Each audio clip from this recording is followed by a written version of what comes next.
Sebelum menonton tayangan ini, jangan lupa untuk subscribe, likes, dan komen, terus share. Jangan lupa aktifkan tombol lonceng untuk notifikasi video-video kami terbaru. Assalamualaikum warahmatullahi wabarakatuh, Dr. Muhammad Taufik. Waalaikumsalam warahmatullahi wabarakatuh. Ya, Dokter, saya kira kan realitas kekinian menunjukkan seperti apa sebetulnya fakta mengenai terorisme dan seperti apa pula kalau kita bicara merunut ke belakang dan nampaknya sekarang mulai seperti sayup-sayup dibicarakan. Padahal ini secara faktual menjadi kondisi yang sekarang masih tersisa di tengah seperti apa sebetulnya goodwill atau political will mengambil kebijakan atau penguasa ini benar-benar bisa menyelesaikan persoalan korupsi. Nah, tentu ini butuh pencerahan, Dokter, mengenai seperti apa sebetulnya dua fakta yang kalau saya kan mengenal ini termasuk dalam koridor pembahasan mengenai extraordinary crime. Adakah istilah-istilah yang berbeda dengan dinamika kekinian yang nampaknya memang tidak equal antara fakta mengenai perlakuan terhadap fakta mengenai terorisme dengan korupsi, seperti apa juga menakar realitas treatment terhadap dua persoalan ini, Dr. Muhammad Taufik. Silakan diberikan pencerahannya, Dokter. Ya, pertama kita pahami dulu ya apa itu extraordinary crime. Extraordinary itu kan berarti sesuatu yang luar biasa. Kalau ditambahkan crime itu berarti sebuah kejahatan yang luar biasa. Disebut luar biasa ini sesungguhnya kan untuk menggambarkan bahwa semua kejahatan itu jelek. Tapi ini kejelekannya luar biasa karena langsung berdampak negatif terhadap kehidupan manusia. Jadi pembunuhan itu tidak termasuk kategori extraordinary crime karena mungkin sifatnya baru 1-2 orang.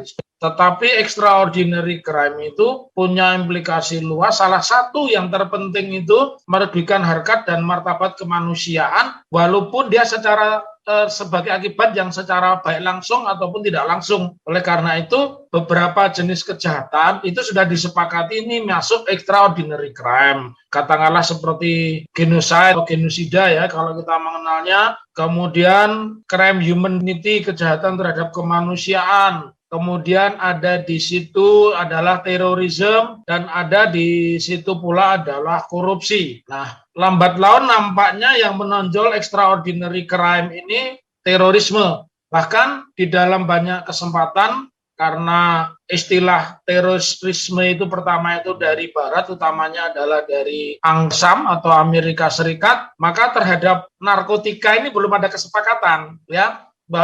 Padahal Amerika menjadi korban utama karena dari Kuba, dari Nicaragua, dari negara-negara Amerika Selatan itu kan diselundupkan berbagai zat adiktif yang maksudnya menghancurkan Amerika Serikat. Makanya boleh kesepakatan terhadap narkoba. Ya. Nah, kemudian kalau kita bicara penanganan korupsi akhir-akhir ini yang begitu melemah, tapi yang menonjol justru extraordinary crime itu pada kasus-kasus terorisme, maka sebenarnya ini sebuah pertanyaan ya. Kalau kita itu dulu tanggal 21 Mei Pak Harto menyatakan saya berhenti sebagai presiden. Lalu disitulah kemudian Pak Habibie disumpah ya menggantikan, dan yang pertama sekali beliau perbaiki adalah demokrasi. Makanya lahirlah Undang-Undang Penyampaian Pendapat di muka umum. Lahirlah kemudian undang-undang tentang kekayaan penyelenggara negara yang akhirnya kemudian memunculkan KPK, termasuk di dalamnya adalah triloginya itu adalah peradilan-peradilan korupsi dan undang-undang penanganan korupsi ya, undang-undang korupsi. Nah, pertanyaannya kalau kita berbicara extraordinary crime, maka penanganannya pun harus extraordinary ya. Pada saat itu awal ini KPK itu dibentukkan mulai tahun 2003 ya. Jadi sebelum itu walaupun sudah dibentuk kan pada saat itu persidangan bisa dilakukan di pengadilan negeri masing-masing. Maka hukumannya kan sangat minimal pada saat itu ya. Lalu ini bergerak kemudian mencapai momentum saat Komisi Pemberantasan Korupsi itu dijabat oleh mantan jaksa ya, yaitu Antasari Ashar. Dan tidak sembarang. Di masa Antasari Ashar inilah mencapai momentum keemasan. Salah satu yang dicokok itu adalah wakil ketua Komisi Yudisial ya, Wakil Ketua Komisi Yudisial, yang notabene dia adalah juga mantan jaksa, ya, karena markup pembelian gedung Komisi Yudisial, ya. Nah, singkat cerita, pada situ orang dialu-alukan, bahkan di eranya Antasari Ashar pun ya, itu Pak SBY itu tidak bisa buat apa-apa ketika besannya Deputi Gubernur Bank Indonesia Aulia Pohan ditangkap dengan tuduhan korupsi. Pada saat itu Pak SBY menjabat presiden, beliau tidak intervensi, ya. Belakangan ada orang yang memberikan ini bahwa dia mengaku-ngaku sebagai penasihat ritual Pak SBY dan seterusnya, ya. Oke, itu cerita. Nah, artinya apa? Ketika itu KPK berada pada posisi yang sangat ditakuti. Oleh karenanya apa? KPK ini disebut sebagai super body. Apa maksudnya super body? Ada 3, dia lembaga sangat kuat, dia mengintegrasikan, dia punya, meskipun bukan anak buah langsung, tapi dia punya komunikasi dengan PPATK yang waktu itu dijabat oleh Muhammad Yunus yang memberikan data begitu luar biasa. Kemudian hampir semua orang yang dipanggil KPK itu menghormati dan datang, ya, dan datang. Semua itu tidak terkecuali anggota DPR, bupati, dan pada saat itu atau operasi tangan itu tiap hari kita lihat muncul di televisi, ya, masuk salah satunya pembelian helikopter Gubernur Aceh Abdullah Puteh, ya, juga di situ ada Bupati Kudus, ya, Bupati Kudus Tamsil, dan banyak pejabat politik, anggota DPR, ya, kemudian ada polisi berpangkat bintang 2, bintang 3, mantan duta besar, dan seterusnya. Nah, artinya apa? Disebut super body itu, dia memiliki kewenangan yang begitu luas, bahkan kalau diibaratkan sebagai sebuah perjalanan tindak pidana, dia memiliki jalan tol. Ketika orang ditetapkan sebagai tersangka, maka bisa dipastikan dia tidak akan pernah gagal untuk dipenjarakan. Ya, jadi dipenjarakan, dan pada saat itu semua punya entusias, semua punya dambaan yang begitu tinggi. KPK ini menjelma menjadi sebuah lembaga yang berbodina. Ini menjadi masalah. Saya muncullah reskrim bertatap muka langsung dengan KPK mengibaratkan cicak dan buaya. Ya, nah akhirnya dari sinilah kemudian mulai terjadi penggembosan terhadap KPK.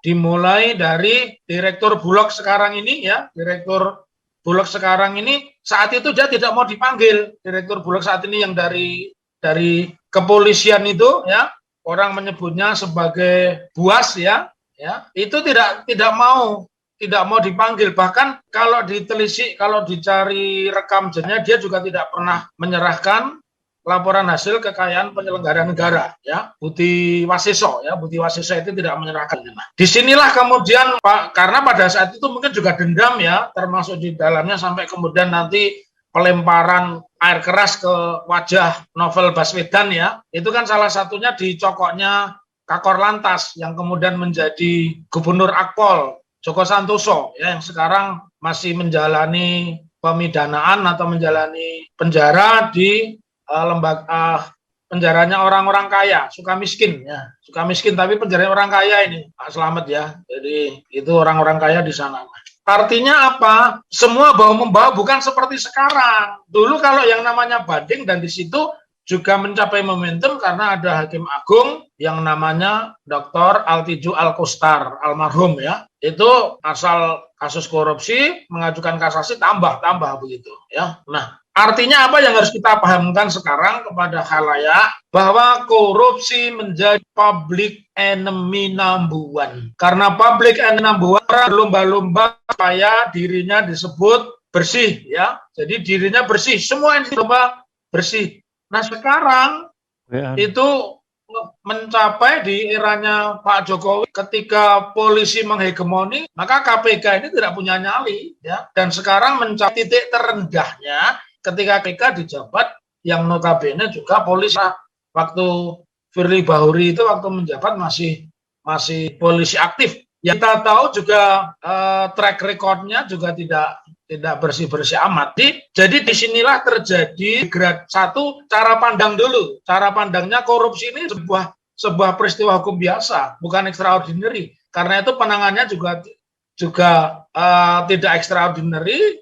Beberapa hakim malah memudahkan, bahkan mencapai momentumnya. Pelanggaran ini kan bukan hanya polisi ya, bukan hanya pada sebelum ini kan Jaksa Pinangki juga tidak dicopot ya. Jaksa Pinangki kan tidak dicopot. Nah sekarang kan terjadi pada kasus Ajun Komisaris Besar Polisi Brotoseno. Begitu ya Pak Slamet, yang akhirnya orang mengatakan prestasi baik. Nah lalu kalau orang berprestasi baik berarti korupsi itu bukan kejahatan. Ini bukan satu sebab yang tidak disengaja, ini disengaja secara sistematis, ya, secara sistematis. Dan ini disebabkan karena selalu berulang di dalam forum ini, saya katakan polisi itu menjelma menjadi hukum yang hidup. Hukum yang hidup itu artinya polisi menjalankan 3 fungsi sekaligus. Sekarang super body-nya itu bukan berada di Komisi Pemberantasan Korupsi, ya, tapi berada di mana? Sekarang berada di kepolisian. Nyaris tidak ada yang tidak ditangani oleh kepolisian, dan akhirnya mencapai momentum yang terjadi seperti sekarang ini. KPK itu terjebak pada seremoni ya. Misalkan lomba membuat himne KPK ya. Dulu tidak pernah seperti itu ya. Karena urusan pribadi bisa disewakan helikopter oleh pihak swasta. Itu menjadi hal biasa, dan banyak peristiwa-peristiwa lain yang akhirnya secara sistematis masyarakat ini jalan pikirannya dihegemoni korupsi itu bukan lagi extraordinary. Musuhnya satu sekarang, extraordinary itu apa? Terorisme. Jadi ini sebuah cara pandang yang begitu sistematis diciptakan di semua lini. Itu tercipta pemahaman seperti sekarang. Dulu orang takut, seorang jaksa menuntut rendah, seorang koruptor takut, seorang hakim atau rendah orang korupsi juga takut, karena nanti itu berkaitan dengan PDLT, prestasi, dedikasi, loyalitas dan tidak tercela. Kan dulu orang yang di dalam institusinya sering menangani kasus korupsi, memenjarakan koruptor, dia poinnya bagus. Kalau sekarang mungkin enggak itu. Ya, begitu Ustaz Slamet. Ini gambaran yang mensejarahkan KPK di era reformasi yang kemudian terdegradasi di masa Firly ya.